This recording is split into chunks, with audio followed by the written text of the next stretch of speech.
we talked about staying calm.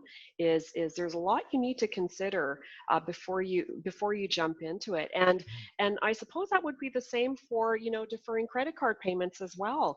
And so let me ask you, if a person has to buy essentials, they don't have the cash available to buy groceries and or their medication, and they feel they've got extra room on their credit card. What would be your advice on that, Rob? Would you suggest that they use their credit? How would you handle that? Yeah, look, I think it's a tough situation, and everyone's circumstances are a little bit different. I really think this is not a good time to increase the amount of credit that people have. Um, and if faced with using credit to feed your family or not feed your family, then obviously I think you've got to use the credit, but use the credit that's going to cost you the least amount in the long term. And so, for example, if you do have a line of credit that has a lower interest rate than a credit card, and I think most would, because credit cards have the highest, very high interest rates compared to most lines of credit, then that might be a better choice than actually using a credit card. I'm just so hesitant to recommend people use credit card to buy necessities of life because the interest costs are so significant.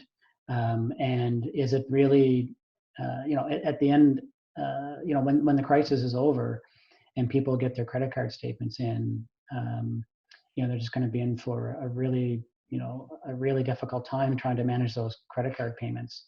Because a lot of people, I think, believe that, the credit is there and it's there for an emergency, and that's okay if it is an emergency, and a lot of these situations might be.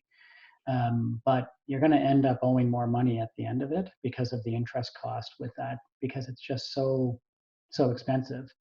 But one thing I will say to add to that is, if you have to choose, the various credit products that you might have availability to go with the lowest interest one, but also avoid, to the degree that you can, taking out a payday loan to help to pay for those necessities of life. Mm-hmm. Because, as you know, I mean, they're very, very expensive. They have extremely high interest rates. They've got very high fees.